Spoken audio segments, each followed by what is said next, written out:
This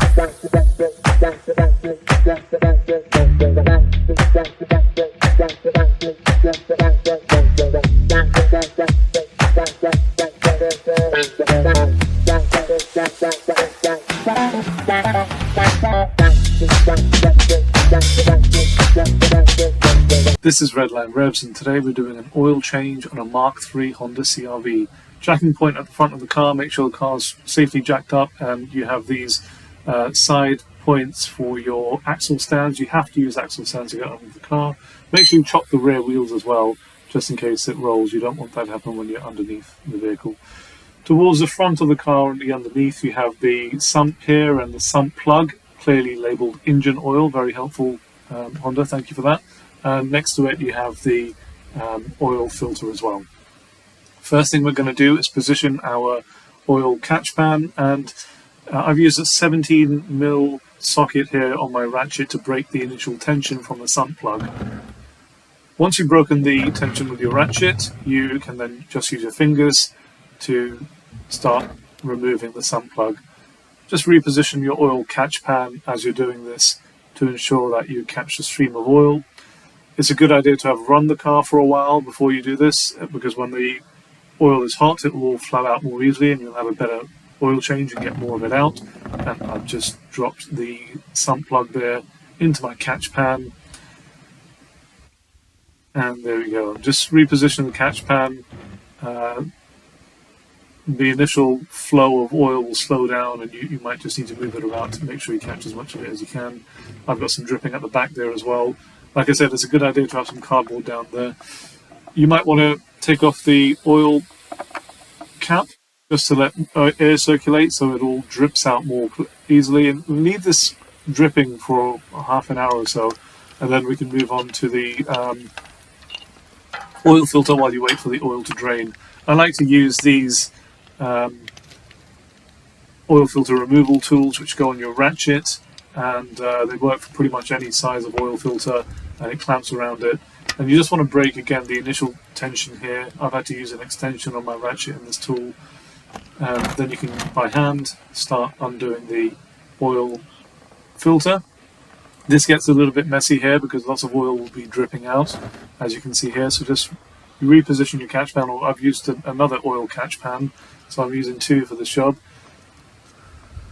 to catch the oil that comes out of this oil filter as well.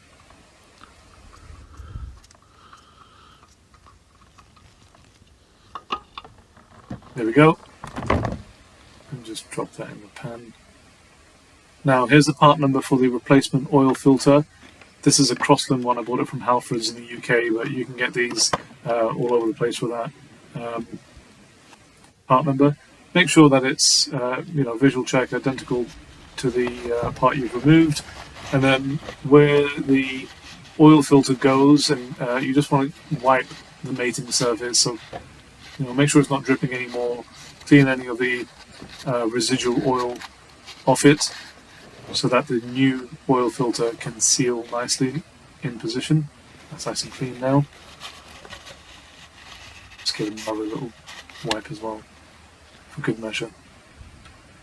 The oil that I'm using is this Petrol mk3 5W30A5, and it's got a tick here next to Honda, and Castrol's website said this was good for my car, so we're using 5W30 Petrol mk3.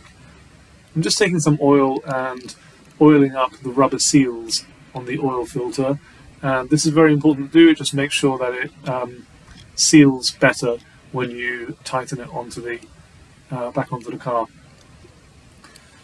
You also need to pour a little bit of oil into the oil filter, which I've done off camera, and now I've got some oil on my oil filter and the rubber seal is oiled up. So I'm going to offer that up to the mating service. Just make sure you're not cross-threading. It's pretty easy to do this. Tighten it gently and slowly with your hands.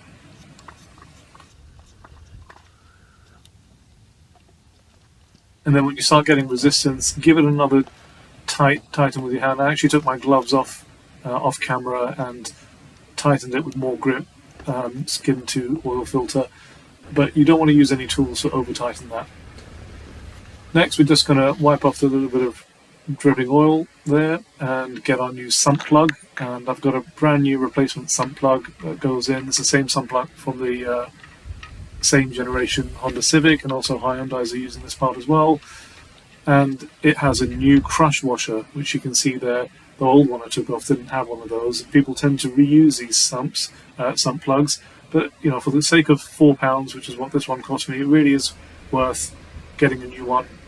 And then get your 17mm socket on that, and I gave it another half turn or so and make sure that it's clamped down nicely and crushed the crush washer. Now you're ready to put your funnel in your engine oil cap and start pouring that oil in. There it goes, look at that, nice new oil, looks like honey.